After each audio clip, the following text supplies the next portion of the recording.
Alors, welcome back.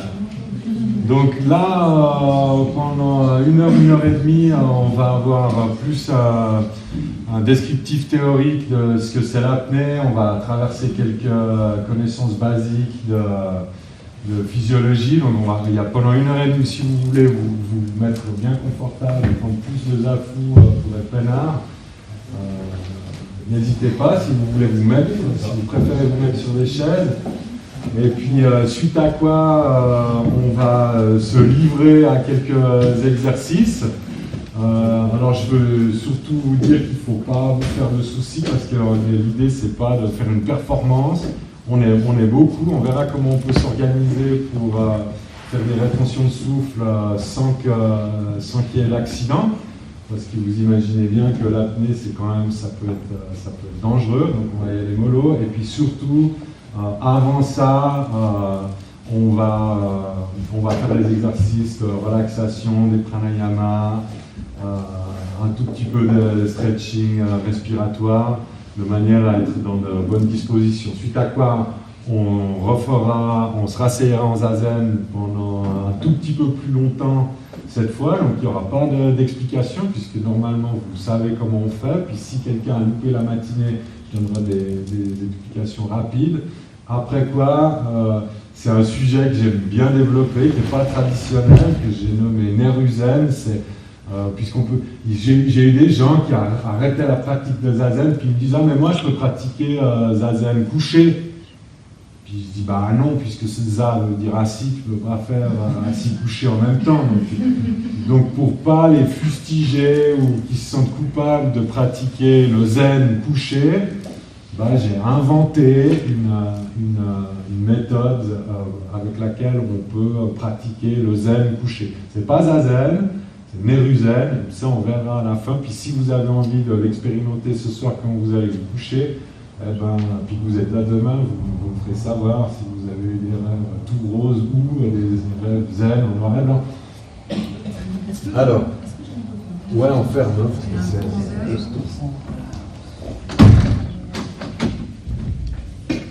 Alors j'ai omis ce matin de présenter les lignées auxquelles j'appartiens. En tant que maître zen, j'appartiens à la lignée d'Eshimaru. Et puis ensuite, j'aime bien préciser que j'appartiens à la lignée d'Eshimaru Kosen.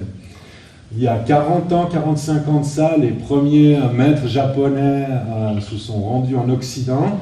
Et il y en a qui sont très célèbres, comme Shinryu Suzuki, qui est plutôt allé aux États-Unis, qui avait cette capacité à adapter sa spiritualité aux Américains, ce qui n'était pas du tout le cas d'Eshimaru, qui était beaucoup plus strict, et puis je crois qu'il aimait bien le vin rouge et le pot-au-feu. Et il a développé à Paris et puis en Europe occidentale différents dojos. Le temple de la Gendronnière, qui est peut-être un peu connu, enfin pour moi, je n'ai pas vraiment vécu en dehors, donc pour moi, je pensais qu'il y avait, la première fois que je suis allé, je pensais qu'il y avait une sortie d'autoroute à Gendronnière, parce que je pensais que c'était très célèbre, et puis il est mort relativement rapidement, il a eu beaucoup de célébrité parce qu'il avait un punch assez puissant, et puis un charisme costaud. Et quand il est décédé par l'abus d'alcool, vraisemblablement quelques 15 ans plus tard, ça a été, ça a fait part d'une convention collective de la communauté des disciples de choisir qui seraient ses représentants. Il a été choisi 3 personnes, Roland Reich, qui est accessible à Nice, qui est aussi en relation avec le clergé japonais, donc c'est quelqu'un de très clean, très posé, très, je dirais même un petit peu ecclésiaste sur le centre.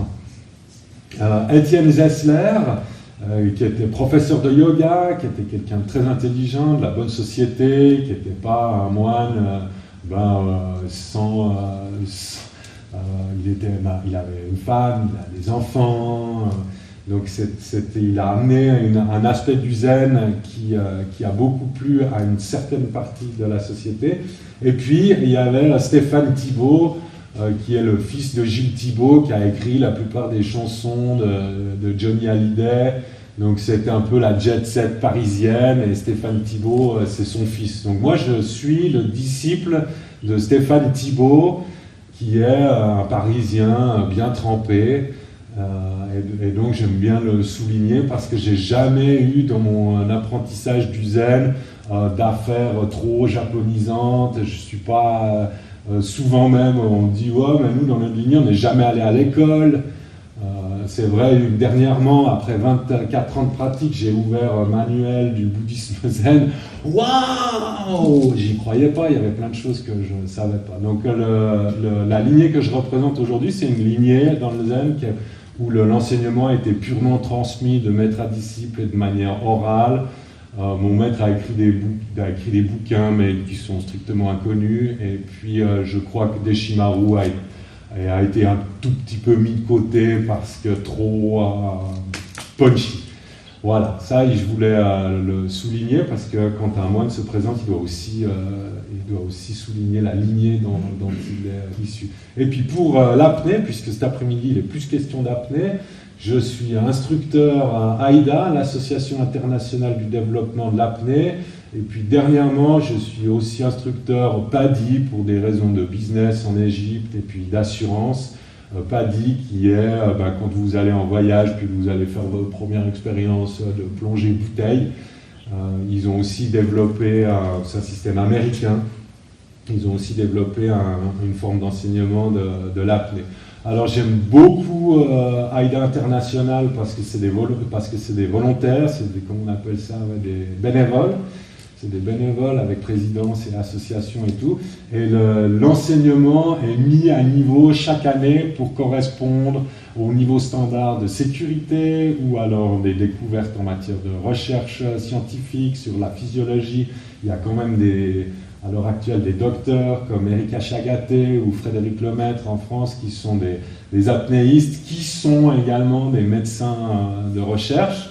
Donc AIDA International fait en sorte que le cursus pour apprendre l'apnée soit mis à jour régulièrement en matière de compétition, de sécurité, et d'enseignement, etc. Donc, ce que j'ai décidé de faire cet après-midi, donc nous avons une piscine à notre disposition, donc on va découvrir ensemble l'apnée, mais au sec.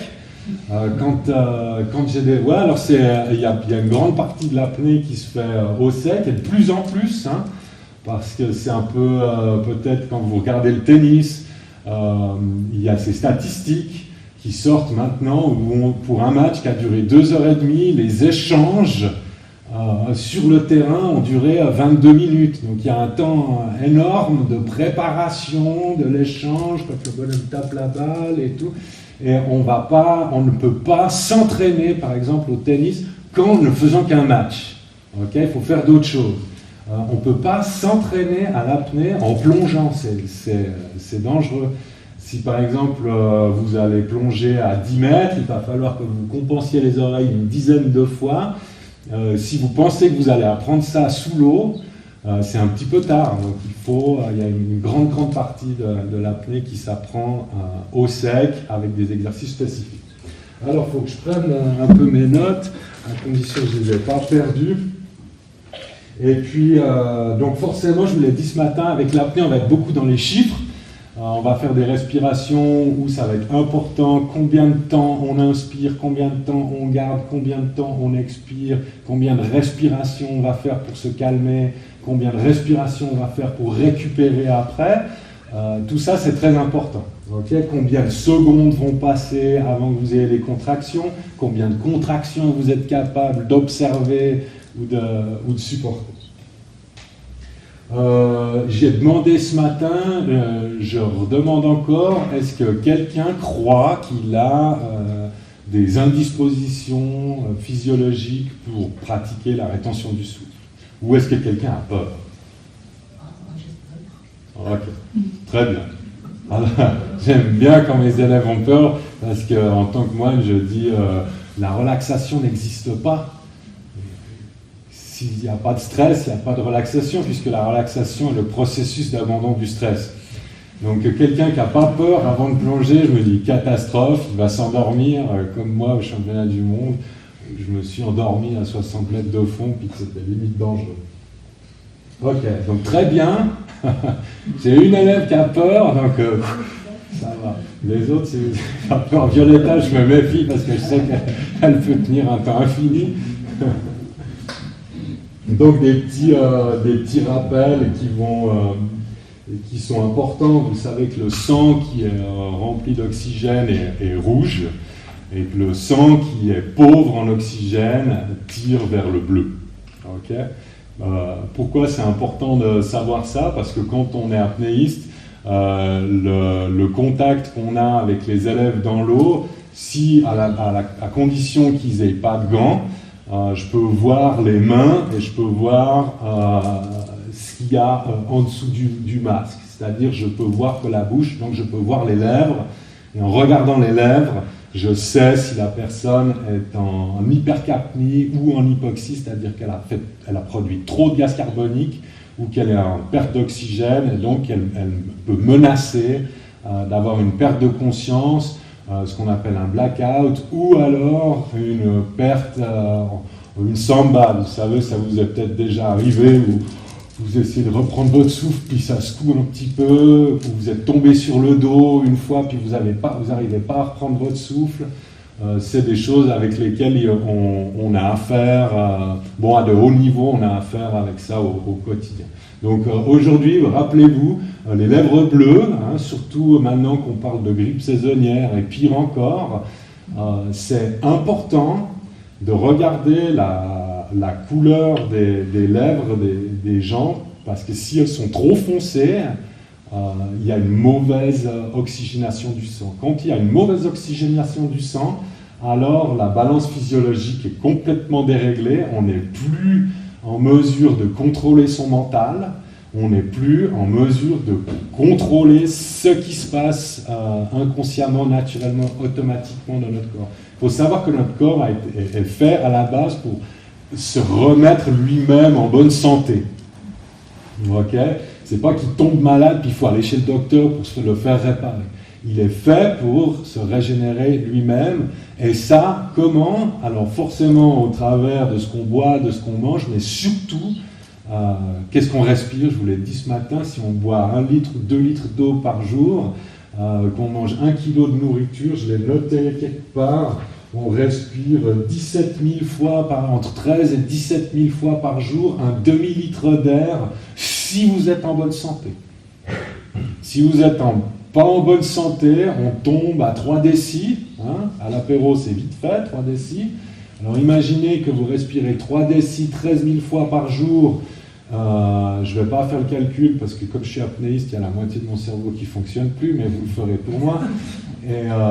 Et que tout d'un coup, alors sachant que, 3 décis, sachant que la capacité vitale moyenne d'une femme est de 4 litres et d'un homme 6 litres.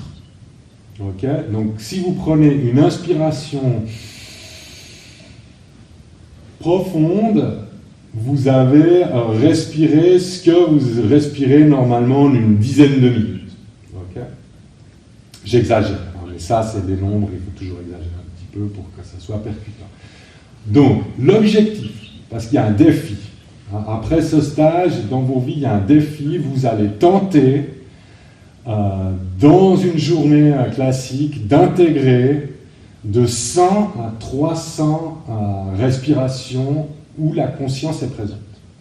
Okay? Pourquoi? Déjà pour que vous ayez des capacités à calmer votre mental, c'est-à-dire à ce que votre mental réagisse à ce que vous souhaitez qu'il fasse. Parce que la relaxation, c'est quand même un processus actif. C'est pas relax et puis respire et puis ça va passer tout seul. Non, quand votre cerveau et votre corps est bien oxygéné, si vous vous dites à vous-même « relaxe-toi », vous avez le répondant nécessaire pour effectivement trouver consciemment la paix à l'intérieur de soi. avec la pratique de la méditation, ça brouille les pistes, parce qu'on s'attendrait à ce que la pratique de la méditation nous relaxe. Mais non. Non, je vous jure, hein, la pratique de la méditation en tant que telle permet à votre système, s'il est en bonne santé, de se régénérer. Et par exemple, vous avez peut-être expérimenté le mal de genou ce matin, pendant le zazen, et puis vous avez également expérimenté la difficulté que votre mental a de calmer ce mal de genou. Ça vient souvent d'un déficit respiratoire pendant la méditation ou général, parce qu'on est tous en déficit respiratoire, plus ou moins, à moins que vous soyez super sportif, que vous ne buviez pas, que vous ne fumiez pas, et encore, ça n'est qu'un demi-litre par respiration. Ok ? Quelques chiffres. Donc, dans le sang, vous avez entre 36%, c'est des grosses moyennes biologiques, entre 36 à 54% de globules rouges dans votre sang. Pourquoi je dis ça ? Parce que ça va de 36 à 54. Bon, je n'ai pas besoin de vous expliquer que les globules rouges véhiculent l'oxygène vers les cellules et puis que les mitochondries, avec cet oxygène, capturent les radicaux libres qui font qu'on produit de l'énergie, qu'on peut faire des choses. Mais de 36 à 54, ça veut quand même dire qu'il y a des gens qui ont 36, puis il y a des gens qui ont 54. Okay ? Votre corps, il s'adapte à toute situation. Si vous allez vivre en altitude, par exemple, le fait qu'il y ait moins d'oxygène disponible parce que la pression est plus basse, vous allez produire plus de globules rouges. Si vous vivez au niveau de la mer, ça devient difficile, et c'est d'ailleurs difficile pour les apnéistes de ne pas tomber dans l'anémie avec tous les exercices qu'on fait. L'air qu'on inspire, donc rappelez-vous tout ça. C'est pas qu'il y a quelque chose à faire, soyez-en conscients, puisque l'idée de cet après-midi, c'est de vous faire ramener la conscience vers la respiration. Alors je crois que c'est Léon Cochrane qui dit ça. Au début, il y a l'incompétence inconsciente, et puis ensuite, il y a l'incompétence consciente, et puis après, il y a la compétence consciente, et puis l'idéal, c'est d'arriver à la compétence inconsciente. Vous comprenez ? C'est-à-dire, au début, vous ne savez même pas que vous êtes comme ça, sur votre téléphone, à respirer un 2 décis pendant la journée, puis tout d'un coup, vous en prenez conscience. Alors, mais je respire pas bien, c'est le moment de jugement dans lequel il faut le traverser, puis après on se rend compte qu'effectivement il faut essayer de prendre quelques bonnes inspirations, et puis si vous poursuivez comme ça, pendant que vous dormez par exemple, vous avez une respiration plus profonde et plus longue, plus profonde, plus pleine. Okay ? Les moines zen, au bout d'une grande retraite d'été, c'est vrai que quand on va se coucher, on a une respiration abdominale profonde qui fait que le sommeil, même s'il est très court, il est réparateur. Et puis, c'est les débutants qui ont la difficulté à aller au dojo le matin. Mais les moines chevronnés se lèvent, et puis ça part tout seul parce que justement ils peuvent régénérer le minimum vital pour la méditation, ce qui ne suffira pas pour la... Ok, je continue. L'air qu'on inspire. Vous inspirez à peu de choses près 20% d'oxygène et 80% d'azote. Alors moi j'aime bien parler d'azote, et j'espère que dans une dizaine d'années, les scientifiques auront compris que l'azote... Alors vous vous rappelez, il y a une vingtaine d'années, les scientologues ils disaient on n'utilise pas 80% de nos facultés mentales. Puis on répondait on comprend pourquoi ils sont bêtes. On n'utilise pas 80% de nos facultés mentales. Et puis en génétique, on dit à 80% de votre ADN qui sert à rien, c'est du trash ADN. Et le troisième 80% qui supposément ne sert à rien, c'est 80% d'azote que vous respirez en permanence, à chaque inspiration, à chaque expiration, et qui supposément ne sert à rien. Quand on descend dans les profondeurs avec une seule bouffée d'air, il y a une compression de l'air qui se fait, donc il y a ce gradient qui fait que l'air est poussé dans le sang. Bien entendu, il y a une sensation de bien-être parce que tout d'un coup on se retrouve blindé d'oxygène tout au fond, il faut encore remonter, c'est là l'obstacle, mais on se sent très bien. Mais la concentration d'azote dans le sang commence à augmenter drastiquement et ça se peut qu'elle affecte vos capacités cognitives. Okay. Pour vous parler d'une anecdote, la première fois où j'ai passé les 80 mètres, alors heureusement, on appelle ça la narcose des profondeurs, la narcose à l'azote. À 75 mètres, j'ai entendu ma montre qui sonnait, il fallait que je me prépare au tour, j'ai entendu ma montre qui sonnait, et l'instant d'après, je n'étais plus que du beurre persillé. Alors j'avais l'habitude, dans mon jeune âge, de faire des expériences psychédéliques, mais j'avais l'habitude d'être au courant que je faisais une et là, donc je souhaite vous sensibiliser au fait qu'on ne sait pas juste qu'on respire de l'oxygène puis qu'on recrache du gaz carbonique. Il y a tout cet azote qui vient avec. Vous savez aussi bien que moi, enfin peut-être vous le savez, que l'oxyde nitreux, le protoxyde d'azote, vous savez qu'on met pour faire de la crème chantilly, c'est aussi du gaz hilarant. C'est 2 atomes d'azote avec un atome d'oxygène. Éventuellement, avec la qualité d'air qu'on respire ou les exercices spirituels qu'on pratique sur comment on respire l'air, on peut utiliser cet azote de l'air. Donc, s'il vous plaît, ne pensez pas qu'on fait juste que respirer de l'oxygène puis qu'on recrache du gaz carbonique. Quand on expire, il y a encore, à peu de choses près, chez les gens normaux, entre 10 et 15% d'oxygène, parfois moins, ça dépend des gens. C'est pour ça qu'on peut réanimer des gens en faisant du bouche à bouche. Okay. Donc on a en fait, pour rester vivant, besoin de très peu d'oxygène. Donc tout ce que vous pouvez mettre en plus, c'est tout du bonus, et c'est en option. Vous pouvez vivre une vie, vous pouvez vivre jusqu'à 90 ans, je suppose sans problème, en respirant de manière superficielle, sans jamais pratiquer la respiration consciente. Mais dans la mesure, on en parlait je crois juste avant avec Rémi, dans le zen, on apprend énormément à abandonner ses buts. Oui, il faut abandonner. Mushotoku, ne pas avoir de but. Pourquoi vous pratiquez la meilleure? Mais moi, je n'ai pas de but. Okay. Et dans l'apnée, on a complètement le contraire. Donc le fait que dans les pratiques méditatives, on renonce à l'ego, on renonce au désir, et puis on pense que c'est tout aussi difficile, c'est plus difficile de renoncer au désir que de les réaliser, mais en fait, si vous observez bien, c'est tout aussi difficile d'abandonner un désir que de le réaliser. Maintenant, pour réaliser un désir dans vos vies, qu'est-ce que ce soit, vous voulez être heureux, vous voulez obtenir l'éveil. Moi, j'ai des rêves assez simples. Je veux descendre une fois à 100 mètres et puis pas travailler après 75 ans, si possible. Donc, j'ai des rêves assez simples, mais j'ai besoin d'énormément d'oxygène et de ventilation pour arriver à ça. Donc, l'idée de pourquoi pratiquer la respiration consciente, pour que vous puissiez réaliser ce que vous souhaitez. Vous comprenez? Ça, c'est important. C'est important parce que les désirs, ça peut se réaliser. Et l'enseignement bouddhiste derrière ça, c'est qu'il ne faut pas s'attacher à ces désirs. Donc, vous y renonciez, ou vous les réalisiez, ça revient au même. L'idée, c'est de ne pas rester attaché. Okay? Si vous y restez attaché, c'est vous que vous allez détruire. Ce n'est pas vos désirs. Ils vont continuer. Okay?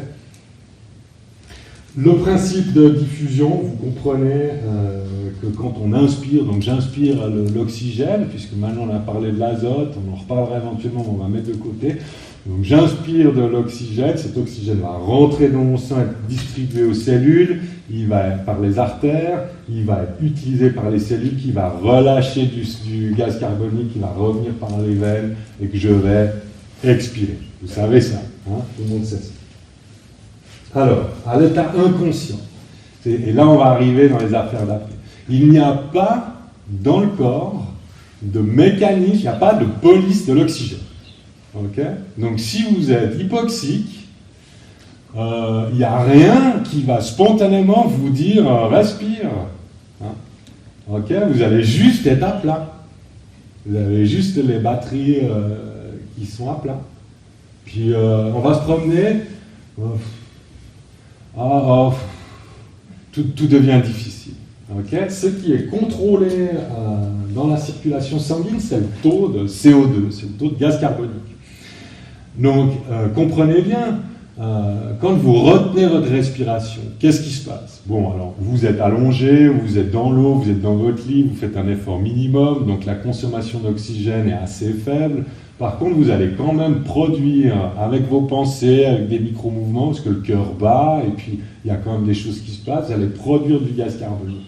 À un moment donné, votre corps va interpréter cette concentration en gaz carbonique comme étant toxique. Il y en a trop.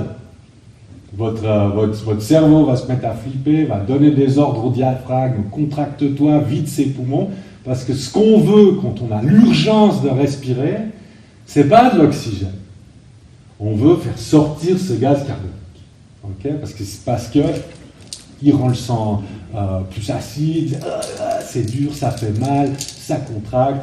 Et à partir du moment où vous relâchez de l'air, éventuellement vous allez souffler un peu d'air, sans toutefois reprendre votre respiration, puis vous rendre compte que ça va un petit peu mieux.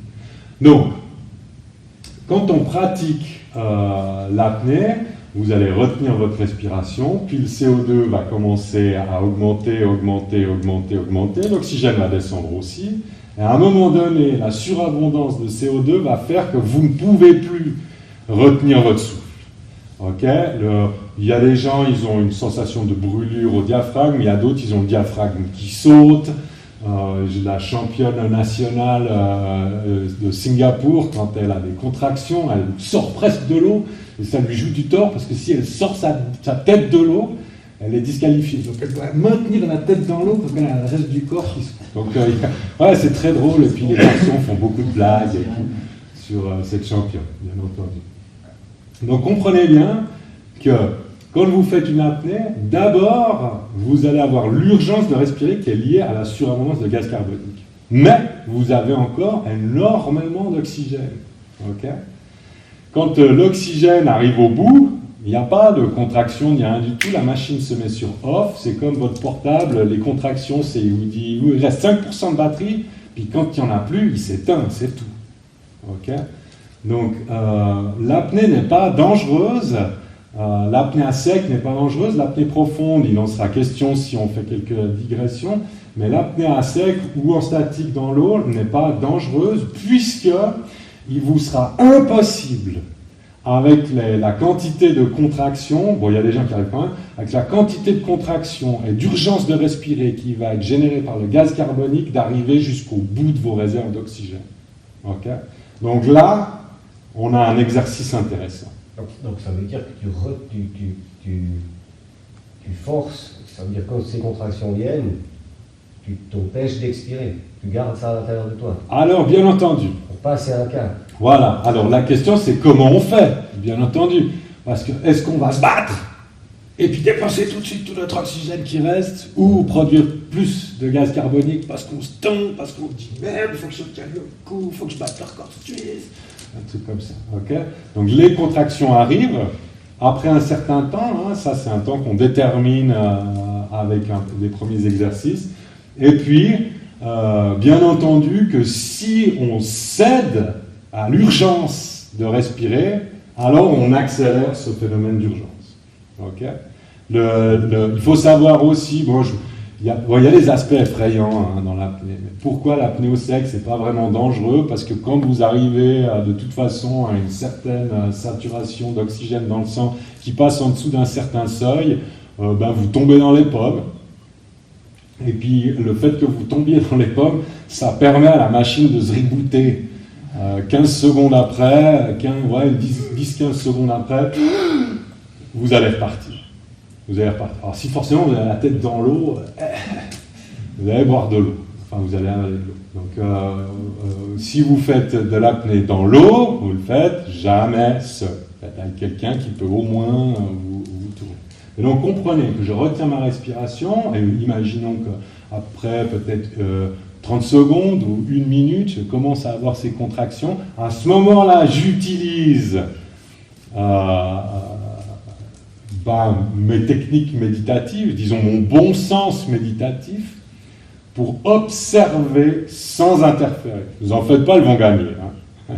Il y a peut-être juste Violetta qui est capable de même pas se rendre compte que la machine va s'arrêter. Mais bon, c'est surtout une blague.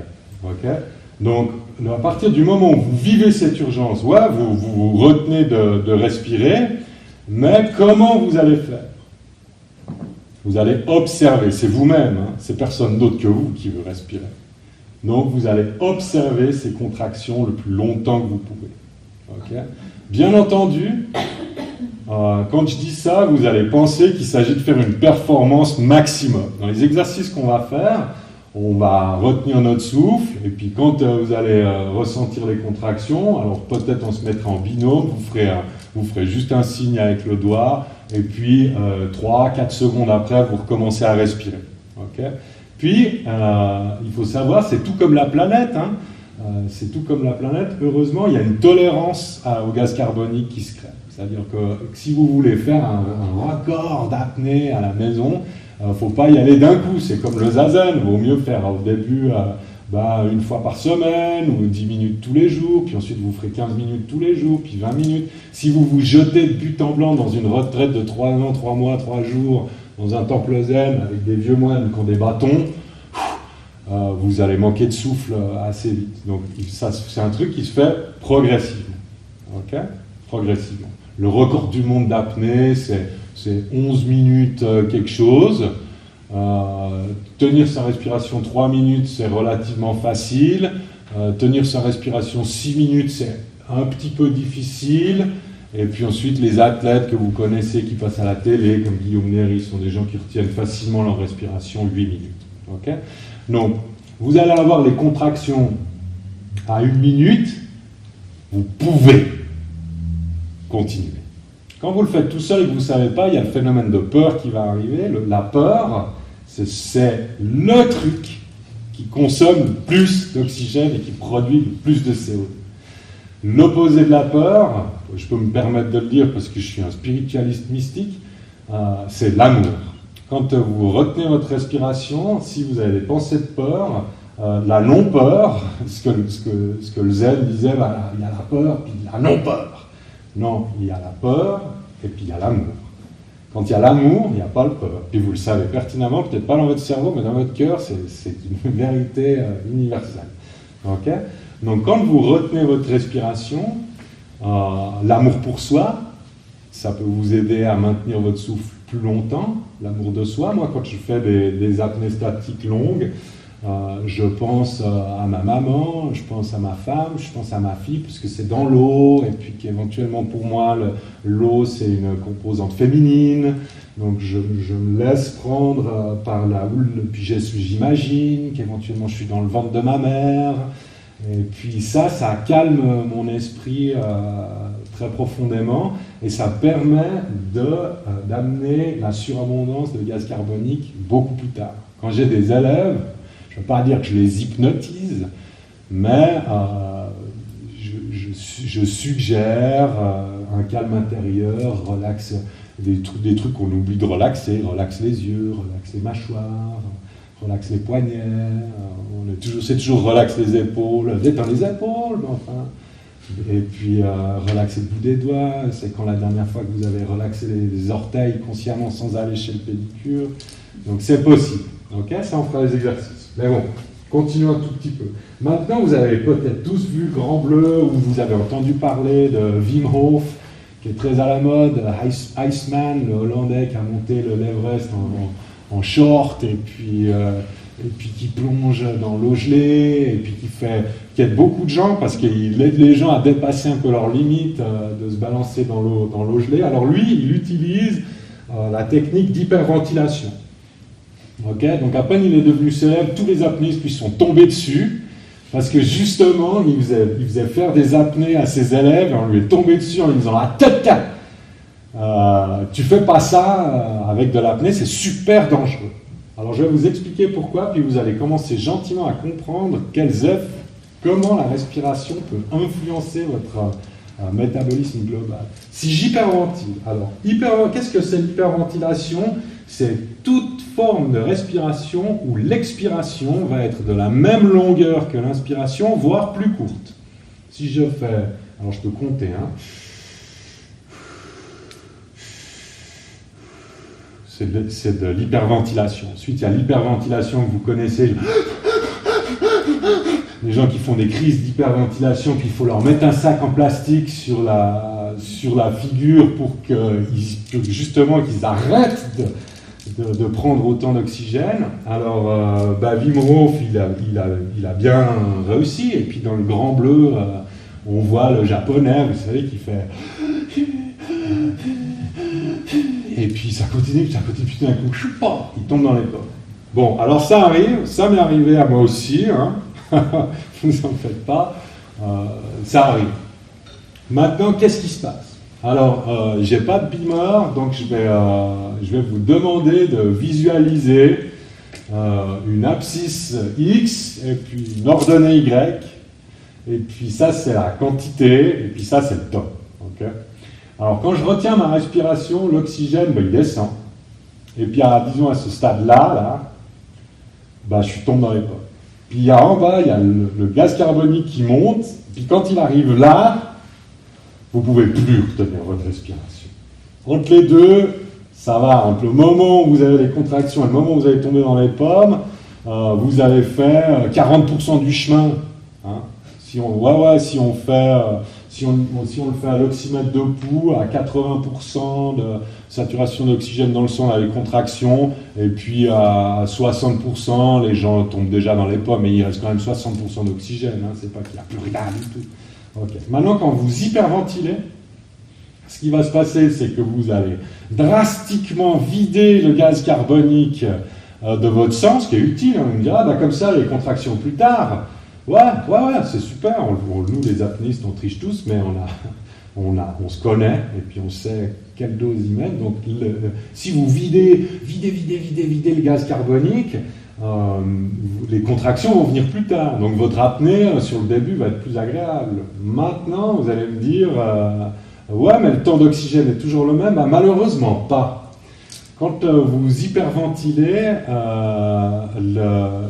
alors, je me défendrai d'essayer de faire croire que je sais exactement pourquoi. Hein. Quand vous hyperventilez, alors il paraît que c'est l'effet Bohr. Voilà. Nous, les apnéistes, on nous dit c'est l'effet Bohr, puis tu peux aller googler si tu veux, ce que j'ai jamais fait. Mais l'oxygène colle à l'hème de l'hémoglobine beaucoup plus, donc il est beaucoup moins apte à être... vous savez, c'est comme Amazon, quoi. C'est marqué que c'est envoyé, mais ça n'a toujours pas été livré, puis ça tourne dans la circulation. Donc vous avez le sang qui est plein d'oxygène, mais il n'est pas livré aux cellules parce qu'il reste accroché dans l'hémoglobine. Okay, déjà ça. Ensuite de quoi vous allez faire une vasoconstriction générale, ce qui fait que pour alimenter les extrémités, le corps va devoir battre plus vite et plus fort. Donc vous êtes encore plus apte, quand vous hyperventilez, à utiliser plus d'oxygène et à produire plus de CO2. À un tel stade que si vous hyperventilez sciemment, vous allez arriver à faire une apnée où vous allez tomber dans les pommes avant même d'avoir commencé à avoir des contractions. Ok ? Donc c'est dangereux. Dans le cas de Wim Hof, on sait aussi qu'il arrête ses étudiants à 2 minutes, mais moi, 2 minutes, c'est le niveau 1 de mes élèves, puis j'ai 4 niveaux. Au 4e niveau, il faut qu'ils retiennent leur respiration 4 minutes et demie. Donc je ne peux pas me permettre de les faire hyperventiler. Comment est-ce qu'on peut hyperventiler? Parce qu'on en fera un petit peu. Comment est-ce qu'on peut hyperventiler? Eh bien, quand justement on veut de manière rapide reprendre beaucoup d'oxygène à l'intérieur. Quand vous vous réveillez le matin, par exemple. Vous vous réveillez le matin, vous êtes un peu la tête dans le coltard, il n'y a pas de raison, c'est pas que vous avez pris trop l'apéro le jour d'avant, vous vous réveillez, vous êtes fatigué, éventuellement, ça vous savez, ça se vend de temps en temps au Lidl ou les oxymètres de pouls. Hein, ça vaut pas cher, ça vaut le coup de s'en acheter un, c'est comme un thermomètre. Moi, quand je soigne ma femme et ma fille, c'est thermomètre, oxygène, oxymètre. C'est très important pour savoir si le sang est capable de se soigner lui-même. Quand on est plein d'oxygène et qu'on est en pleine santé, on n'est pas malade, puisqu'on est en pleine santé. Okay? Quand on tombe malade, généralement, le fait que vos défenses immunitaires doivent produire du travail, ils ont besoin d'oxygène, et que cet oxygène-là, il est d'un coup plus disponible pour votre acuité mentale ou vos capacités de vie. Okay? Donc il faut faire attention. surtout maintenant avec les actualités. Et c'est important, puisqu'il n'y a pas de traitement, le fait que votre corps soit bien oxygéné représente la première barrière contre les infections, les virus et tout ça. Et ça, c'est important, puis je voulais le souligner. Ok, donc comment on va faire pour prolonger une apnée sans que ça soit dangereux, puisque vous comprenez maintenant que l'hyperventilation, ça ne fonctionne pas. Hein. L'hyperventilation, c'est le cas du japonais. Moi, ça m'est arrivé une fois parce qu'on pratique, nous les apnéistes, on pratique ce qu'on appelle la carpe, c'est-à-dire que quand on veut faire une inspiration complète, on va faire...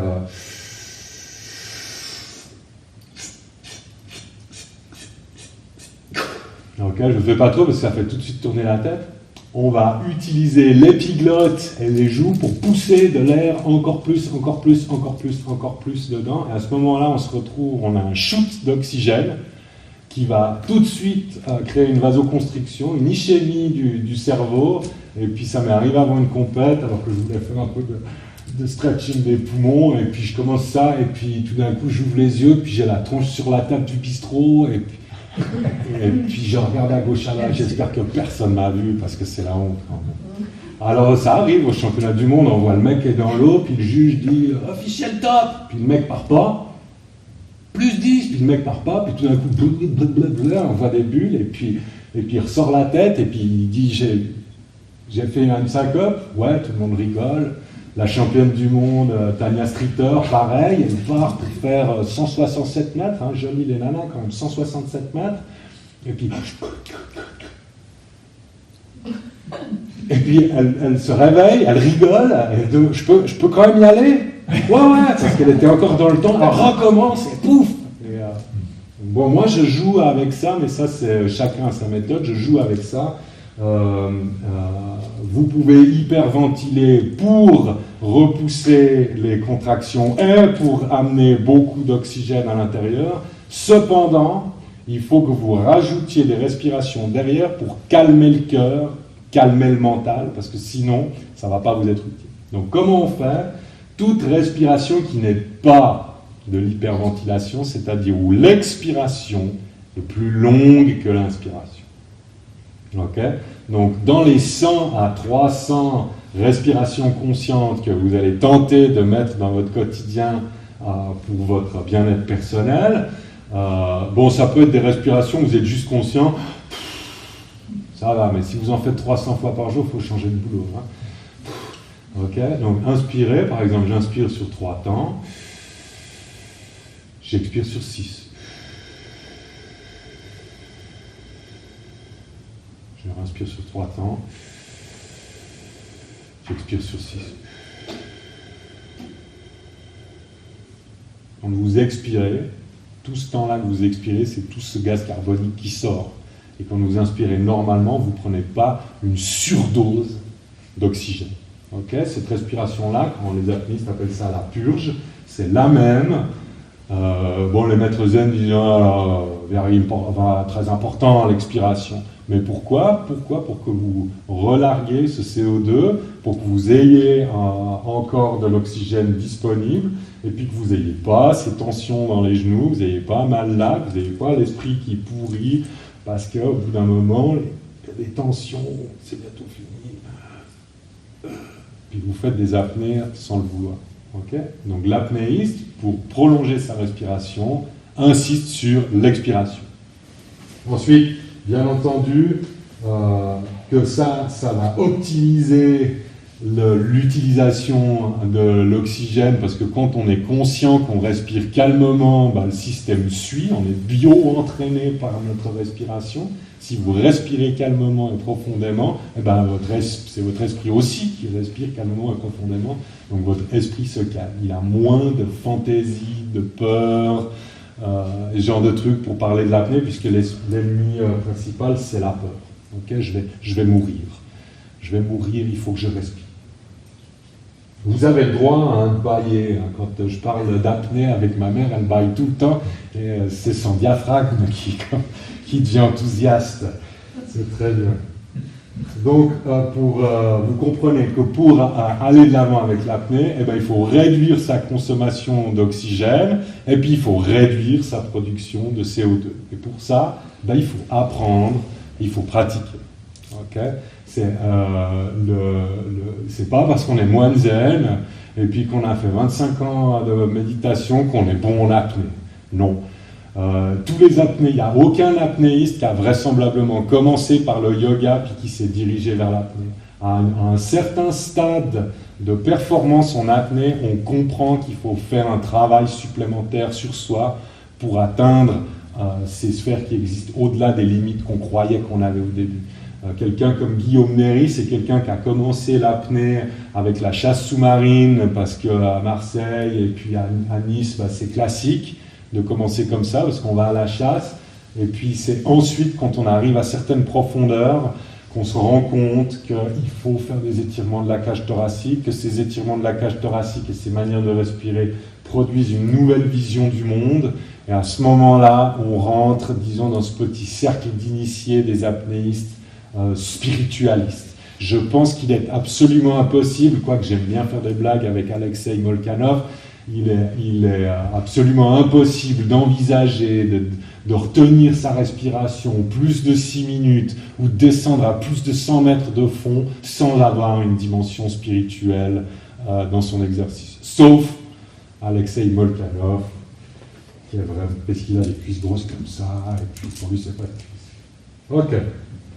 Maintenant, je voudrais vous sensibiliser au volume respiratoire. Donc quand vous respirez, alors je connais tous ces mots en anglais d'habitude, que je donne les cours en anglais, donc je m'excuse si les mots que j'utilise en français ne sont pas ceux qui sont académiques.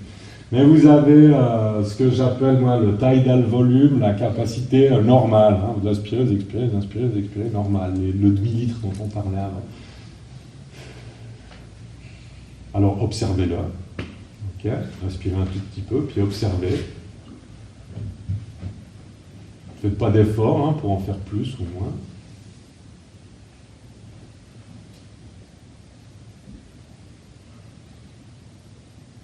Voilà, ça, c'est cette quantité-là que vous inspirez et que vous expirez, c'est la capacité classique. Maintenant, vous avez ce qu'on appelle le volume inspiratoire de réserve. C'est-à-dire que si vous inspirez normalement, vous pouvez en mettre beaucoup plus. Même à peu de choses près, si vous avez un demi-litre puis que vous allez en rajouter près de 4 litres, vous allez en rajouter 8 à 10 fois plus. Okay. Donc ça, c'est ce qu'on appelle le volume inspiratoire de réserve. Puis quand vous expirez, vous pouvez en souffler plus. Surtout si vous amenez le ventre à l'intérieur. Okay. Puis il reste quoi? Donc si je prends le volume inspiratoire de réserve et le volume expiratoire de réserve, j'obtiens ce qu'on appelle la capacité vitale, qui ne correspond toujours pas à la capacité pulmonaire complète, parce que vous avez au fond des poumons, à peu de choses près, 25% de votre capacité vitale, c'est-à-dire pour les garçons 1,5 litre et puis pour les femmes un petit peu moins, d'air qui ne peut pas être expiré. Donc, si vous ne faites pas d'exercice spécifique, alors il est brassé quand vous toussez, mais vous savez qu'aujourd'hui, c'est interdit de tousser, hein, surtout en public. Okay. Le volume résiduel. Donc, c'est très important aussi de faire des exercices de yoga ou de pranayama qui vont stimuler ce volume résiduel.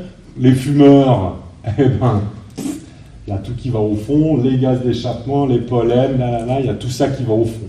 Donc si vous ne faites pas de sport intense, où il y a une ventilation très forte, ou que vous ne faites pas d'exercice de respiration spécifique, ce volume, au fond, il n'est pas renouvelé, et puis il se remplit de saloperies petit à petit. Okay. Donc ça, c'est important. On va faire après des exercices de nettoyage des poumons. Alors, ce qui est génial au XXIe siècle, c'est qu'à peu de choses près, tous les exercices de yoga peuvent être quasiment... bon, alors, il y a certainement des profs de yoga, mais il n'y a plus rien à lancer. Mais Vous avez énormément de machines, en tout cas pour le yoga respiratoire, qui vont vous aider, mais drastiquement.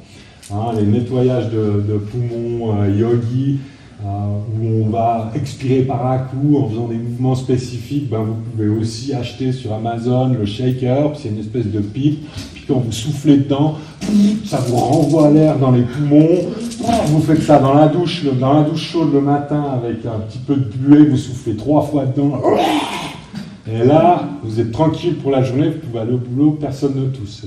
C'est super. Moi, j'adore.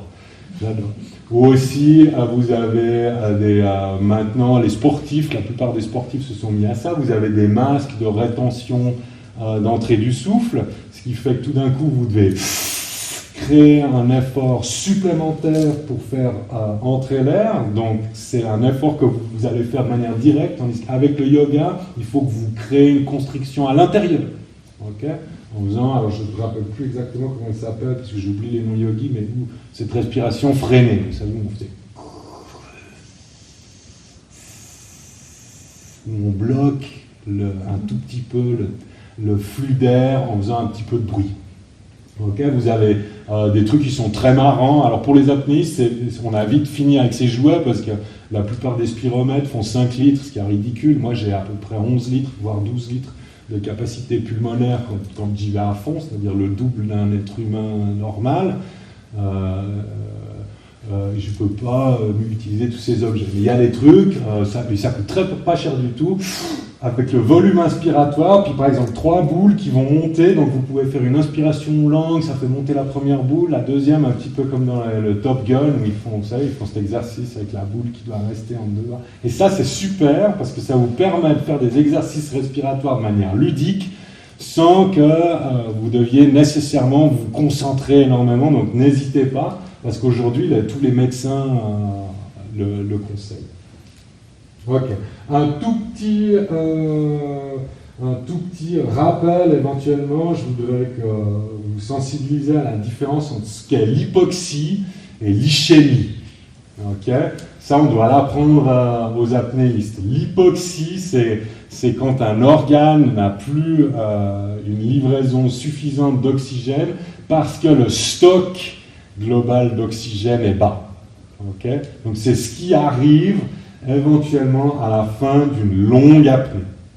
Okay, à ce moment-là, c'est l'hypoxie ou l'hypercapnie, les lèvres sont bleues, et puis vous êtes à la limite de perdre le contrôle sur vos mouvements. Et l'ischémie, c'est un manque d'oxygène à un endroit précis du corps parce qu'il y a impossibilité que l'oxygène y soit amené. Quand on vous étrangle, okay, et ça dans les films c'est toujours faux, hein. Quand on vous étrangle, pour peu qu'on ne vous casse pas la nuque, quand on vous étrangle, vous allez tomber dans les pommes parce que votre cerveau est ischémique. Et donc, il va se mettre sur off. Dans le film, le mec, il est mort. Mais théoriquement, 15 secondes après, il devrait repartir, parce qu'une fois qu'on a relâché la strangulation, le sang revient pour peu que le cœur ne se soit pas arrêté. Okay, donc, ce qu'il faut se méfier aussi quand on pratique des respirations conscientes, c'est de faire attention à cet aspect ischémique, parce que si vous prenez des trop grandes inspirations, comme je vous ai montré avant, hein, la carte, à un moment donné, mes poumons vont pousser ici, puis en fait, je vais m'étrangler de l'intérieur, okay, puis je vais tomber dans les pommes. Ça, c'est une ischémie. Okay, ça arrive souvent, et le problème des apnéistes, avant le départ, c'est l'ischémie, à la remontée, c'est l'hypoxie. Voilà. Donc ça, vous devez le savoir. Ok.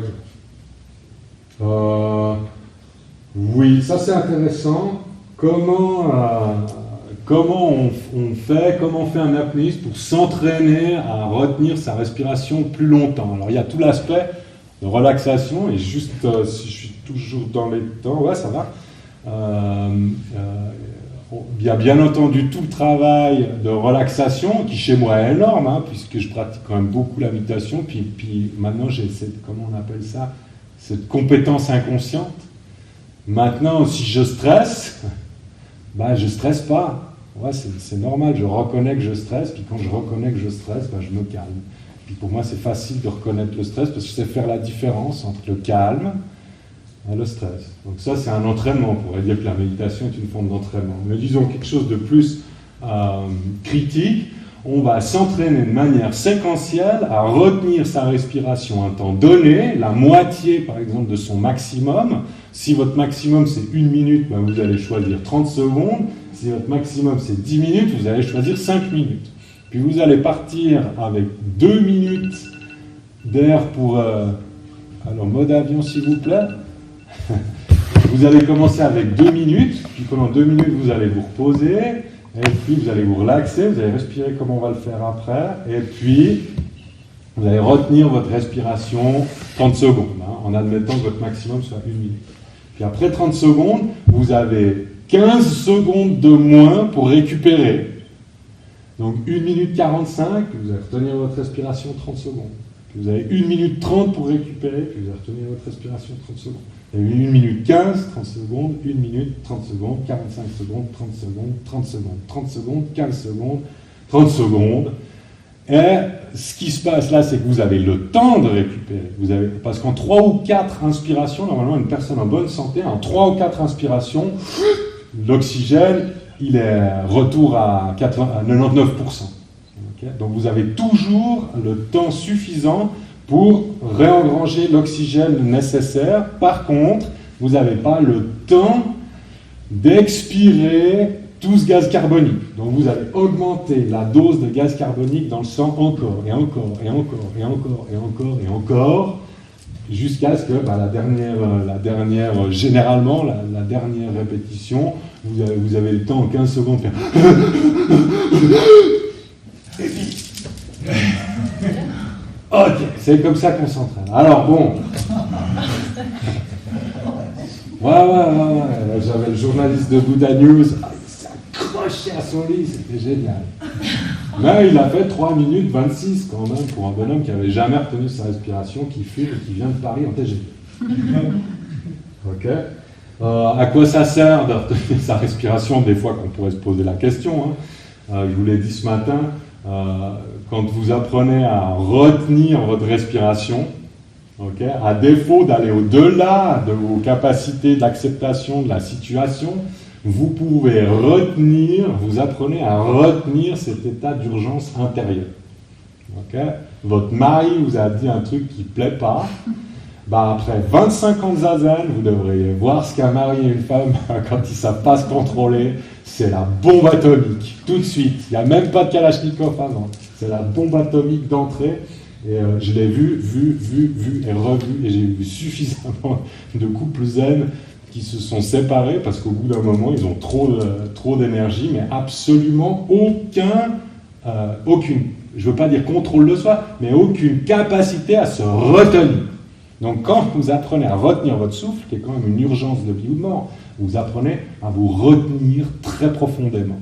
Et ça, c'est super utile. En société, avec votre patron, vous apprenez à vous retenir. Puis c'est utile aussi si tout d'un coup, vous passez, je ne sais pas, vous êtes en moto, il ne faut pas que je dise une connerie non plus, mais bon, tout d'un coup, il y a un truc toxique dans votre maison, il y a le fréon du frigo qui fuit, puis si vous pouvez retenir votre respiration 1 minute et encore agir, c'est pas plus mal que ça. Peut-être quand vous étiez petit, vous rentriez dans les tunnels. Enfin moi, quand j'étais petit, on rentrait dans les tunnels quand on allait au Gableret. Puis... Bon, c'est pas super utile, mais si vous ouvrez la fenêtre dans le tunnel, vous verrez que c'est pas plus mal de retenir sa respiration. J'ai un élève qui est assez connu, qui est champion de rallye automobile. Et en fait, avec tous les virages, les sauts, les dérapages, les machins, il en oublie de respirer. Et il se vautre, parce qu'au bout d'un moment, sa capacité d'attention baisse. Et il ne sait pas comment, il fallait qu'il apprenne aussi à comment reprendre sa respiration très vite, de manière à récupérer ses esprits très vite. Si vous vous amusez comme moi à regarder les entraînements des astronautes qu'on soumet à 8 ou 10 jets de pression, puis vous savez, la tête qui fait comme ça, qui respire. la cage thoracique est tellement écrasée par la pression dans un avion de guerre là, qu'ils doivent aussi apprendre à manager des apnées et des manières précises d'inspirer très vite, de manière que ça soit très efficace. Ok, donc c'est utile. Hein. Maintenant, ouais, ça j'ai dit. Bon, les efforts extrêmes aussi, hein, je ne sais pas. Moi j'ai fait des boulots relativement durs, mais je sais très bien que quand on porte 2 sacs de ciment, on retient sa respiration la plupart du temps, quoi. Et puis que si on ne sait pas manager la position du diaphragme et de retenir ses organes internes, quand on porte des charges lourdes, on finit vite avec des lumbagos, des trucs comme ça. Il y a beaucoup d'exercices pendant la journée qu'on fait en apnée sans s'en rendre compte. Okay, et que parfois, et je vais même vous dire quand vous avez l'habitude, quand quelqu'un vous prend la tête, votre mari, votre copain, vos enfants, plutôt que de vous dire respire, vous pouvez aussi vous dire tiens, arrête de respirer. Et à ce moment-là, vous voyez toute la vie d'une manière complètement différente parce que les gens s'époumonnent à longueur de journée pour affirmer leur soi et que vous, quand vous retenez votre respiration, vous ne pouvez pas affirmer le soi. Ça, c'est très pratique. Ça, c'est très pratique. Okay. Puis ensuite, et généralement, votre mari, mais qu'est-ce que t'as? Ah tu sais, j'ai retenu ma respiration, voir si j'arrivais à retenir ma respiration aussi longtemps que tu me prenais la tête. Et puis éventuellement, ça change la direction de la discussion. Ok. Maintenant, j'ai dit qu'on en parlerait un tout petit peu. Il y a un truc qui est intéressant, alors bien qu'à titre personnel, mais ça c'est très personnel, je ne suis pas convaincu, je ne suis pas un darwiniste convaincu, hein, bien que je sois un biologiste diplômé, mais il se trouve que nous partageons avec les mammifères marins beaucoup de ressemblances. Okay. Et pourquoi il y a cet attrait de l'apnéiste pour le dauphin, par exemple? Bon, moi je ne suis pas regardant, hein. C'est encore difficile pour moi de me mettre à torse nu, parce que j'ai un regard sur mon corps. Donc soyez sans crainte, les belugas et les cachalots vont largement plus profond que les dauphins et retiennent leur souffle beaucoup plus longtemps. Mais il y a cet attrait du dauphin, c'est tellement beau. Puis Jacques Mayol, Jean-Marc Barre, qu'est-ce qu'il est beau. Mais tous les mammifères marins ont ça, et plus ils sont gros et tranquilles, en fait, plus ça va loin. Hein. Un cachalot peut tenir sa respiration plus d'1 heure, et ils ont été observés à plus de 2000 mètres de fond, ce qui est absolument incroyable pour un mammifère, hein, quelque chose qui respire comme nous de l'air. Alors, il y a en apnée ce qu'on appelle alors en anglais le mammalian dive reflex ou response, la réponse à la plongée des mammifères ou le réflexe de plongée des mammifères. Est-ce que c'est un réflexe? Est-ce que c'est une réponse? On ne sait pas, parce que y a des apnéistes qui disent non, le mammalian diving reflex c'est une secte, c'est Loïc qui croit que ça existe, mais pour d'autres c'est simplement un réflexe. Par exemple, la vasoconstriction périphérique, hein, pas la vasoconstriction globale, la vasoconstriction périphérique, c'est-à-dire que quand vous retenez votre respiration et que le niveau de CO2 augmente, votre corps comprend par lui-même, peut-être pas le premier coup, hein, mais le deuxième coup, il a compris, la deuxième fois que vous retenez votre respiration, va gentiment réduire l'apport de sang dans les extrémités, parce que c'est pas là où il est nécessairement utile. Okay. C'est vrai que si vous voulez rester en vie, c'est surtout la machine cœur-poumon-cerveau, c'est surtout là. Si vous avez même vu en zazen, hein, ça ne vous dérange pas tant que ça quand vous avez l'expérience que vos jambes s'endorment et qu'on ne sente plus. Si on ne sent plus ses doigts en apnée, c'est pas grave. Donc cette vasoconstriction périphérique, et cette vasoconstriction périphérique, elle vient justement avec l'augmentation du CO2. Qu'est-ce qui se passe? Quand vous avez une vasoconstriction périphérique, votre cœur, il n'a pas besoin de faire, il fait moins d'efforts Il comprend inconsciemment, naturellement, automatiquement qu'il n'y a plus besoin d'irriguer le bout des doigts. Et donc il va réduire la force et la vitesse à laquelle il bat. Votre cœur va gentiment se calmer. Vous faites des apnées, et puis vous voyez votre cœur qui souffle. La plupart des apnéistes professionnels sont capables de soutenir en apnée un rythme cardiaque que les médecins estiment ne pas être capables de soutenir l'exercice de la conscience. Donc, normalement, il ne devrait plus être conscient qu'il a 17 pulsations par minute, mais il sait exactement qu'est-ce qu'il fait. Bon, alors je prends cet exemple-là, c'est William Turbridge, mais tout le monde en est capable. Hein, tout le monde en est capable. La bradycardie, donc le cœur va diminuer de 20 à 50%. Donc si vous commencez, puis vous êtes quelqu'un de calme, vous avez peut-être 60-65 pulsations par minute, vous êtes bien relax, vous avez bien ventilé, mis en place les différents gaz comme ils doivent être mis en place, vous allez retenir votre respiration. Au début, vous allez avoir un petit pic où le cœur va accélérer parce qu'il y a beaucoup d'oxygène, et puis c'est un petit moment qu'il faut traverser, qu'il ne faut pas mal interpréter comme étant l'urgence de respirer, il faut juste traverser ce shoot à l'oxygène, et puis ensuite, le cœur se calme, se calme, se calme, se calme, se calme. Pourquoi j'aime bien jouer avec mes élèves en disant combien de temps tu crois que tu as retenu ta respiration? Parce que si je vous enlève la montre, que je vous fais fermer les yeux, que je vous allonge et puis que je vous parle d'une voix monotone et tout, puis qu'il n'y a pas de cloche, rien du tout, vous avez en fait plus aucune notion du temps qui passe. La seule chose qui va vous donner la notion du temps qui passe de manière inconsciente, c'est votre rythme respiratoire et votre rythme cardiaque. Si maintenant j'enlève le rythme respiratoire et puis que je diminue votre rythme, enfin que vous diminuez votre rythme cardiaque par 2, ben 1 minute, c'en est 2. C'est aussi simple que ça. C'est aussi simple que ça. Je ne me projette pas plus loin, mais je pense que la science doit commencer à comprendre les aventures intérieures qui arrivent à certains patients dans le cas des arrêts cardiaques. Parce qu'il n'y a plus du tout de notion de temps. Si vous ne respirez plus, et votre cœur ne bat plus, alors il n'y a plus rien qui vous fait comprendre que le temps passe. Okay? Et en apnée, on s'approche de dimensions qui sont apparentables à celle-là. Il y a le spleen effect, l'effet rat, c'est-à-dire que quand le gaz carbonique augmente, la rate comprend au fur et à mesure la rate, vous savez, c'est un réservoir de globules rouges, elle va commencer à relarguer la réserve de globules rouges qu'elle a. Donc c'est très bon pour la rate de retenir sa respiration, mais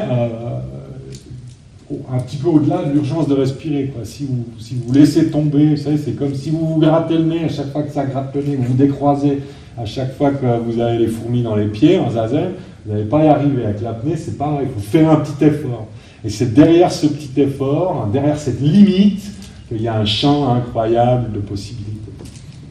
Donc l'effet rat, c'est très bien. Alors peut-être vous avez lu ces derniers articles qui sont sortis sur les nomades de la mer, qui ont une rate grosse comme ça, parce qu'ils font des apnées classiquement de 6 à 8 minutes, parce qu'ils sont toute la journée dans la flotte à chercher des trucs et tout. Donc ils ont une rate qui est énorme, et puis ils ont les pupilles qui se dilatent plus dans l'eau. Donc ils n'ont pas besoin de goggles, ils n'ont pas besoin de masque pour voir clair dans l'eau, parce que si on voit mal dans l'eau, c'est surtout à cause des pupilles qui s'ouvrent tout grand, et on voit plus très clair. Alors ils voient clair sous l'eau sans masque, et puis ils peuvent, depuis la naissance, les enfants naissent déjà avec des rates énormes, et des réserves de globules rouges plus qu'à la moyenne. Bien entendu, ça nous mène à une réduction du métabolisme. Alors, il ne faut pas plonger, enfin, il ne faut pas faire de l'apnée juste après un grand repas, quoi. Okay. On dit plonger le ventre vide, c'est vrai, on ne peut pas plonger, non que ça prenne de la place dans la cage thoracique avec l'estomac, mais si vous diminuez votre rythme cardiaque, vous réinjectez du sang dans la circulation, et puis que vous faites cette vasoconstriction périphérique, la digestion va carrément s'arrêter, et puis il y a des chances que vous vomissiez. Hein. Donc tous les apnéistes que vous voyez à la télé ou dans les films, c'est toujours le ventre vide, c'est assez gênant parce qu'on prend l'habitude, Et puis comme moi, c'est mon job d'enseigner l'apnée, moi généralement, je mange des poudres d'acide aminé le matin pour pas crever, et puis je mange un seul vrai repas par jour, ce qui est extrêmement super mauvais pour la nutrition. Mais au moins, je bouffe de la poudre. La diurèse d'immersion. Alors ça, d'habitude, c'est en profondeur. Okay, mais la vasoconstriction fait que il y a deux types de plongeurs. J'aime bien faire cette blague. Il y a deux types de plongeurs. Il y a ceux qui font pipi dans leur combi, et puis il y a les menteurs. Okay, donc c'est complètement normal. Bon, c'est aussi la pression de l'eau, mais cette vasoconstriction fait que les liquides également sont ramenés vers le tronc, les reins vont fonctionner plus, et puis ça peut arriver quand vous faites des apnées que vous ayez envie d'aller faire pipi, quoi. Alors, ça me permet aussi juste de faire un petit lien avec ce que je disais sur l'azote, et je prie le Seigneur, même si c'est pas mon job, que dans le futur, les scientifiques s'intéressent à ça. L'urée, c'est quand même la manière la plus simple qu'on a trouvée d'éliminer l'azote. Et je pense, et puis j'en avais parlé avec mon petit frère qui est microbiologiste de pointe et tout, que par exemple, quand vous avez de l'azote, de l'oxyde nitreux ou de l'oxyde nitrique, ou des différentes formes oxygénées d'azote, vous avez une différente manière de voir la vie. Le protoxyde d'azote, vous rigolez comme c'est pas permis. L'oxyde nitreux, c'est un neurotransmetteur. Vous pouvez vous sentir avec une acuité mentale ou spirituelle plus élevée.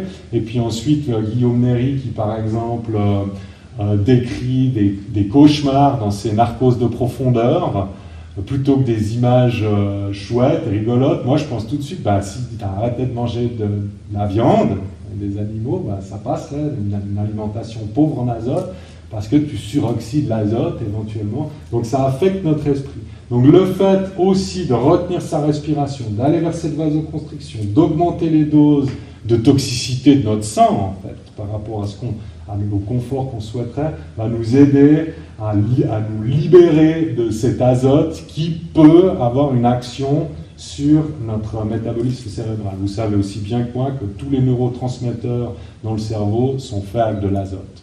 Okay, et puis quand vous ferez un jour des voyages, puis vous irez plonger, puis que vous verrez que vous n'êtes pas un menteur, que vous faites pipi dans votre combi, une fois qu'on a largué cet azote, on est beaucoup plus relax.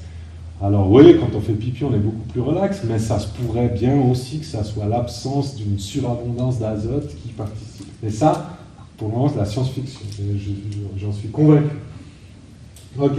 Et puis le dernier truc, c'est le lung shift ou le blood shift. C'est que quand vous privez votre corps d'oxygène, et ça n'arrive pas qu'avec l'apnée profonde. Au début, on pensait que ça n'arrivait qu'avec l'apnée profonde. En fait, le sang va revenir dans les alvéoles pulmonaires. Et quand vous avez fait des apnées, le fait que vos poumons soient beaucoup plus remplis de sang, alors pour la plongée en profondeur, ça nous aide à ne pas avoir la cage thoracique qui implose, puisque la cage thoracique en fait se remplit de sang comme une érection chez les garçons. Quand on fait l'apnée statique, ça va amener tout ce sang, ce qui fait que quand vous allez inspirer à nouveau, alors vos poumons sont beaucoup plus aptes à emmagasiner cet oxygène. Donc vous voyez, et puis ça c'est la même chose pour les mammifères marins, mais j'ai suffisamment étudié le phénomène pour savoir qu'il n'y a pas que les mammifères marins qui plongent, ni les humains. Il y a plein de vidéos qu'on trouve sur internet avec des chiens qui vont sous l'eau, des chats qui vont sous l'eau. J'ai même vu un rat au fond d'une piscine qui a dû comprendre qu'il ne peut pas inspirer de l'air, sinon il flotte. Donc les animaux ont tous compris ça, okay, pour le moment. Donc à nous de faire un petit effort pour s'harmoniser avec la nature. Donc on va s'entraîner graduellement, on ne va jamais rien forcer pour arriver à ces résultats. Donc comment on va s'entraîner, c'est ce qu'on va voir maintenant. Ça va, je suis dans les temps. on va voir le cycle respiratoire. Et puis avant de se lancer dans une véritable apnée, parce que je préfère garder les exercices durs pour demain, parce que il faut que vous compreniez que c'est par souci de sécurité.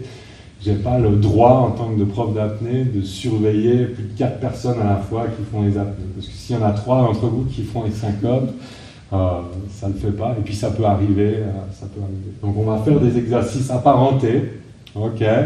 Et puis demain, ceux qui veulent être coachés parce qu'ils veulent faire une perf, ou alors ceux qui veulent le faire à la maison, vous le ferez à la maison avec les instructions que je vais vous donner.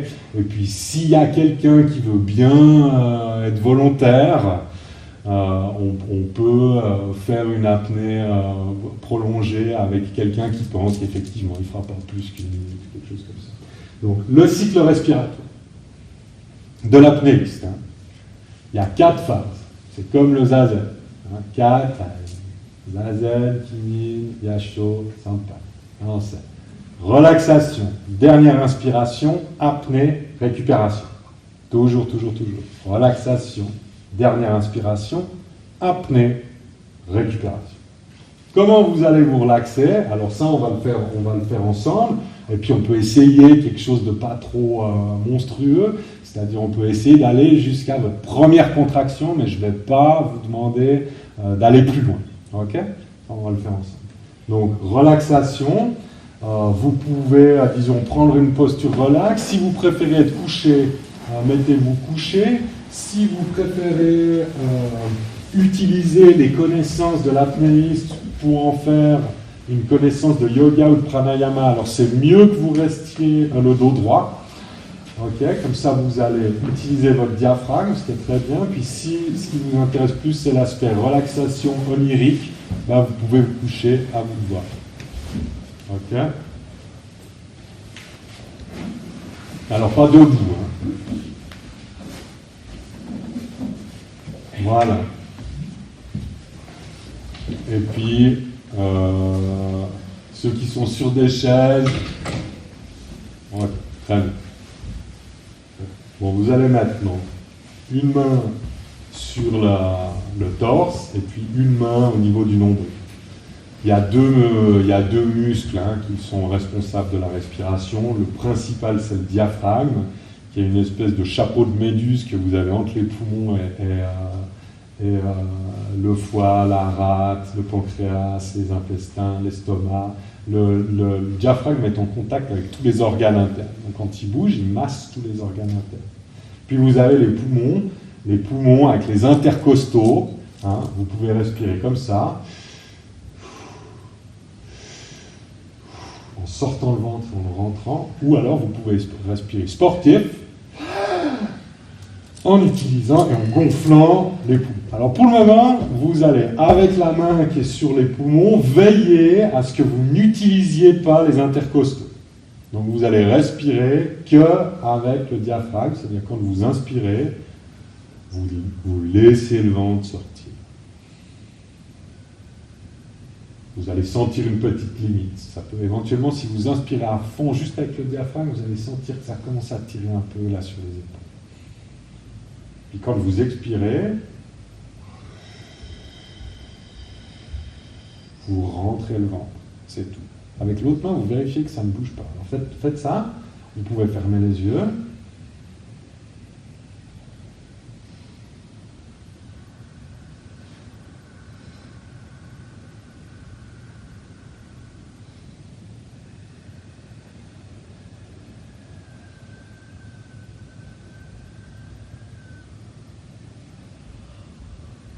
Très bien. Si vous voyez, c'est bon signe. Alors, est-ce que tout le monde arrive? Est-ce que quelqu'un a l'impression qu'il n'arrive pas à respirer juste avec le diaphragme? Ça va? Ok. Donc, rappelez-vous, le diaphragme, il est accroché à tous les organes internes. Donc, si vous respirez diaphragmatique, vous massez tous les organes internes. Okay? C'est très bon pour la santé. Maintenant, on va faire le contraire. Alors, vous allez y aller mollo. hein, et puis surtout, vous allez être prudent d'expirer doucement. Okay, donc vous allez faire le... Tu inspires par le nez, tu expires par... Alors, comme vous voulez. Comme vous voulez. De toute façon, moi, mes élèves, je dis, bah, respire par la bouche, parce que quand on sera dans l'eau, tu auras le masque, donc tu pourras pas... C'est carrément le snorkel, le tuba. Donc, vous respirez par le nez, vous respirez par la bouche, c'est comme vous voulez.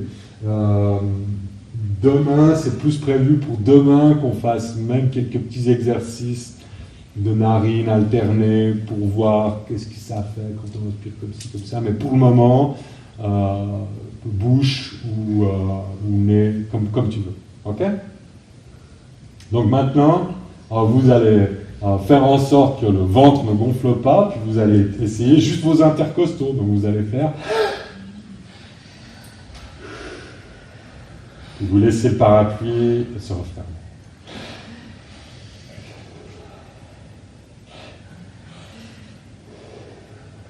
Ok, vous sentez la différence? Continuez un petit peu.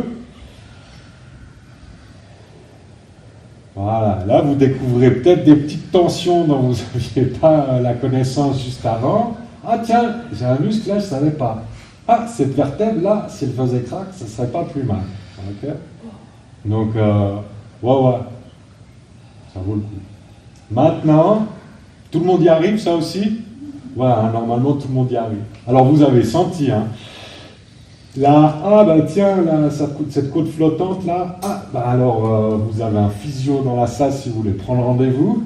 Ok, crac, crac, tout ça. Ça, c'est le seul aspect tactile de vous-même avec lequel vous pouvez toucher à l'intérieur. C'est l'air que vous respirez, vous pouvez le sentir. Okay, il vous aide à sentir votre intérieur, c'est l'air que vous respirez. À partir du moment où il rentre dans la bouche, il fait partie de vous. Okay. Donc maintenant, on va essayer de faire les deux à la suite. Alors, doucement, d'abord vous allez marquer une toute petite pause à la fin de l'inspiration diaphragmatique. Puis vous allez vous emplir à fond, puis ensuite vous allez vider les poumons, et puis vous allez terminer en tirant le ventre dedans. Bien sûr que tout soit dehors. Puis ensuite vous prenez une inspiration normale, okay, pour vous remettre à zéro, puis ensuite vous recommencez. Okay, donc vous pouvez toujours, si vous y arrivez sans les mains, faites sans les mains, sinon faites-le séquentiellement. J'inspire avec le ventre, petite pause, je finis de remplir les poumons, je vide les poumons, et je vide le diaphragme, je remonte le diaphragme.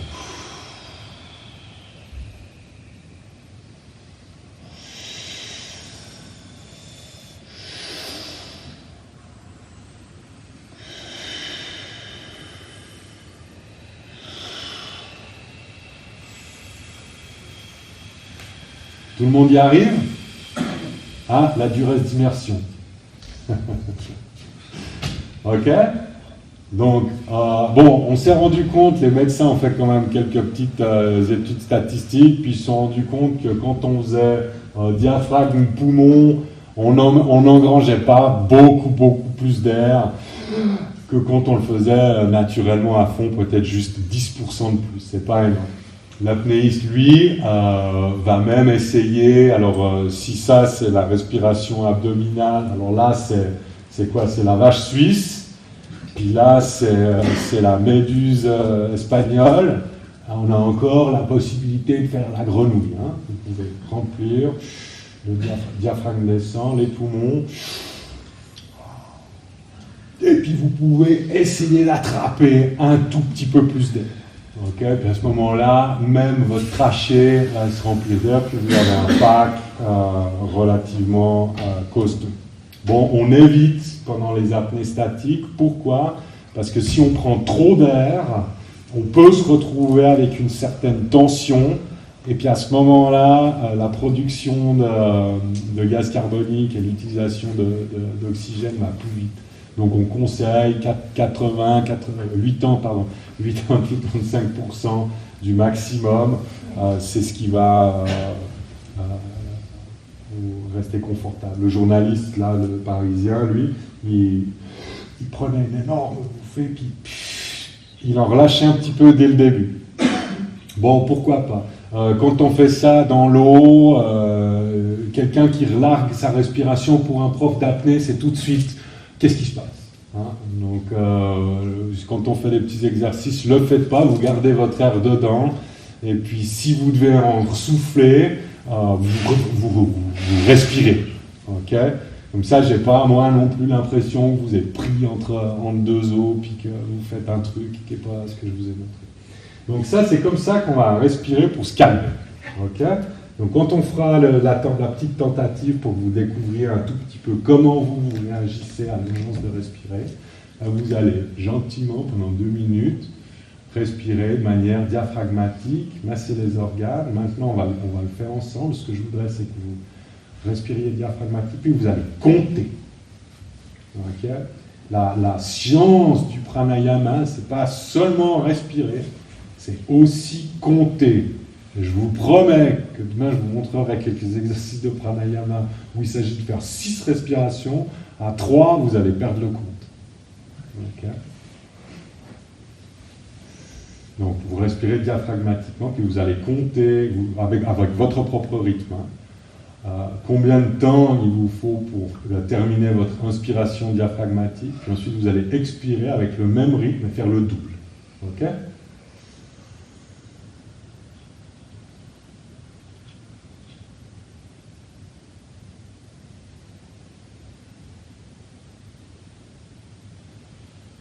Ça peut changer d'une inspiration à l'autre. Peut-être la première inspiration, elle fait 3 quand vous inspirez, donc 6 quand vous expirez. Peut-être la seconde, vous allez compter jusqu'à 4, parce que vous avez envie d'inspirer plus. Donc à ce moment-là, vous expirez jusqu'à 8. Okay, sans jamais essayer de perdre le fil du souffle. Si vous vous essoufflez, puis qu'il faut que vous arrêtiez cet exercice conscient, c'est que vous avez mis votre conscience en position de vous donner des coups de bâton à vous-même. Okay. Vous préférez un 2-4 ou un 3-6 qu'un 5-10.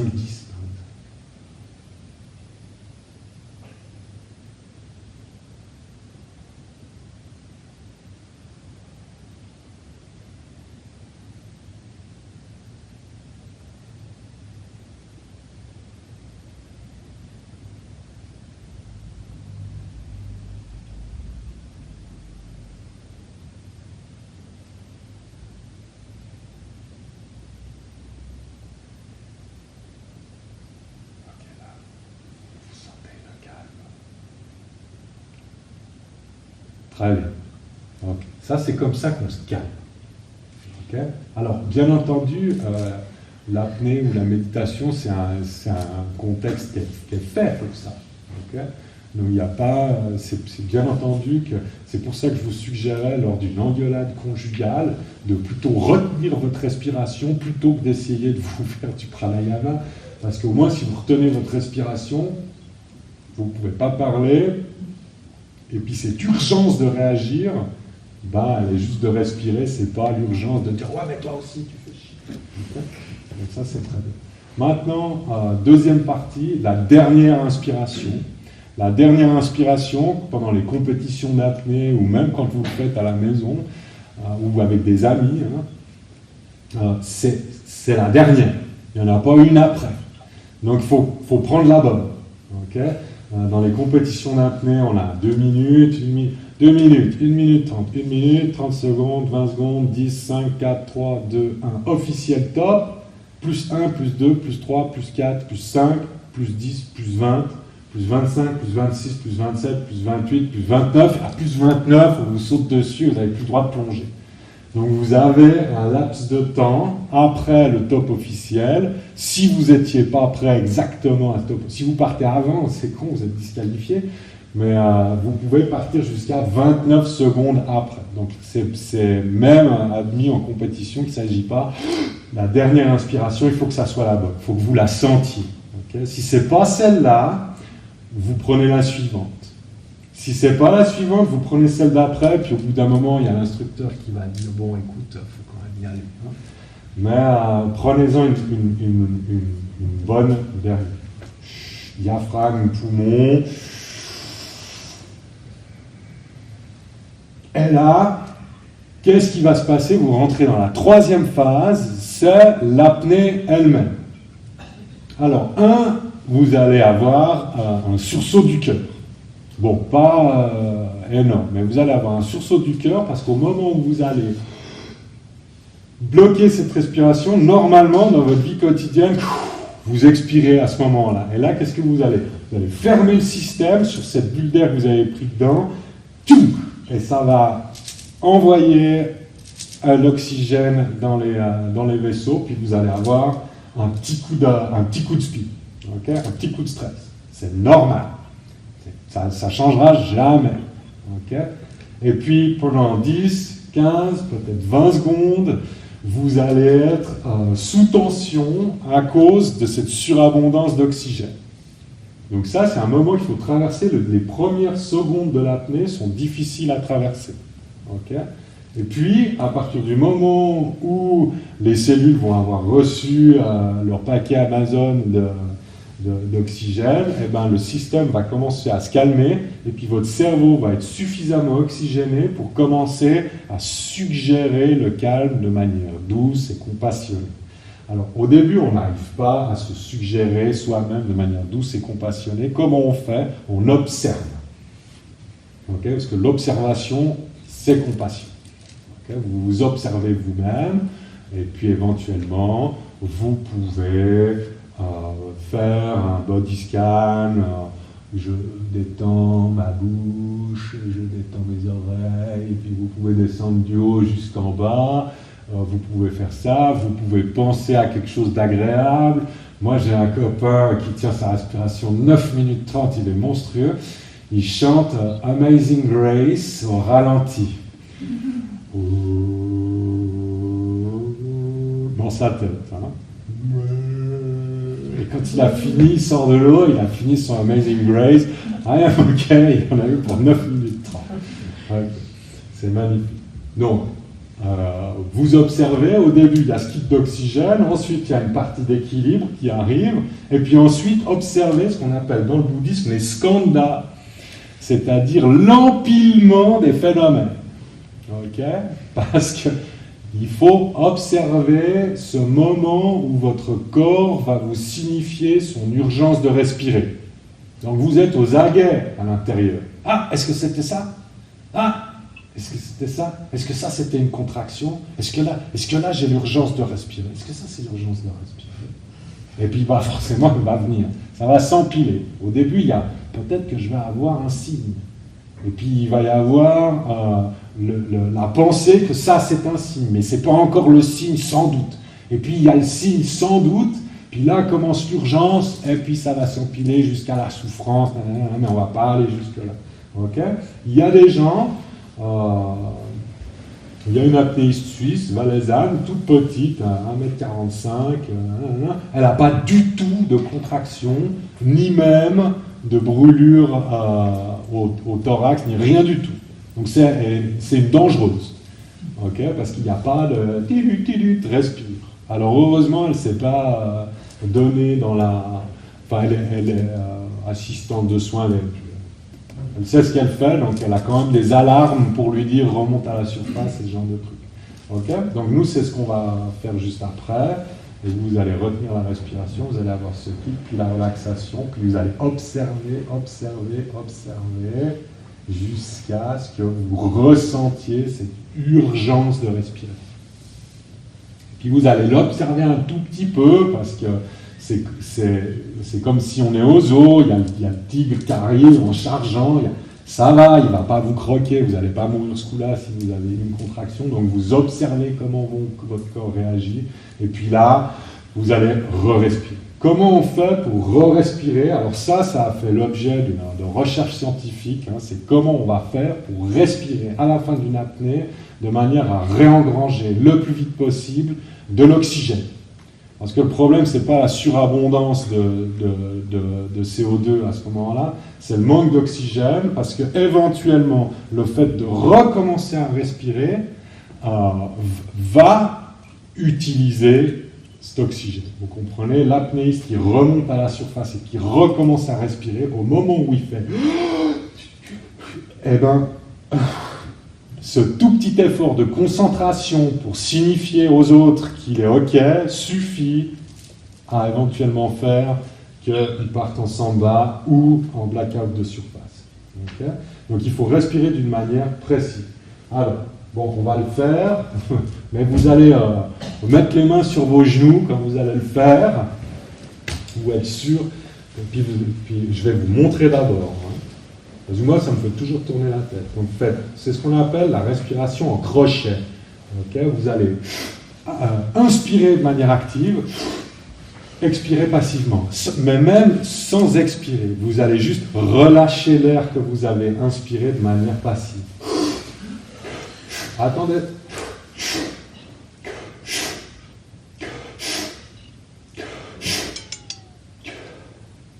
4 fois, 5 fois maximum. Okay, vous avez compris, j'inspire à fond, je lâche. Je lâche. Je lâche. Voilà. Attends, parce que là je vérifie. Regarde dans les poumons.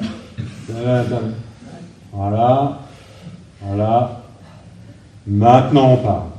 Ok, ça toujours avec mes aides, tu respires, tu récupères, t'enlèves ton masque, tu dis que t'es ok, et ensuite on coupe. Ok, vous essayez. Si vous avez une question, ben vous reprenez votre souffle, vous vous assurez que vous êtes bien en équilibre, et puis à ce moment-là, vous posez une question, parce que justement, je n'ai pas envie. Alors, Mireille d'abord, ensuite Rémi, et puis après, tu avais une question. Cette respiration de récupération, tu l'as fait avec les... Alors, bonne question, mais je vais devoir répondre à la maîtresse. La question ne se pose pas, puisqu'en fait, tu es en urgence de respirer et que tu vas faire... Donc, tu vas tout mettre en même temps, les poumons. Si tu es capable de refaire une respiration de récupération juste avec le diaphragme, bon, bah, tu aurais pu retenir ta respiration 30-40 secondes de plus. Hein, donc, c'est vraiment... On envoie tout, les poumons, le diaphragme, on essaie de prendre le plus possible dedans, on peut faire une apnée d'une demi-seconde, et on lâche, encore une fois, et on lâche 3 fois, 4 fois. Si vous continuez à le faire 4 ou 5 fois, vous allez avoir la tête qui tourne. Rémi. Quand on lâche tout. Alors, ce qu'il faut éviter, c'est de faire... Il ne s'agit pas d'expirer du tout. Donc j'aime bien dire qu'en fait, c'est comme si vous alliez essayer de remplir vos poumons en 3 ou 4 fois. Le maximum. Okay, c'est vraiment ce qui importe, c'est l'air qu'on va mettre dedans. Et si vous ouvrez juste la bouche pour lâcher la glotte, hein, les cordes vocales,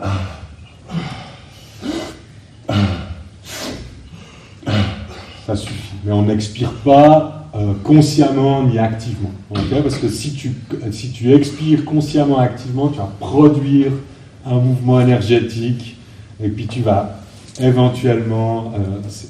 bon, imaginez hein, que quand on fait on va toujours chercher le maxi. Donc on flirte avec l'arrivée dans l'inconscience. Donc c'est vraiment active in, passive out.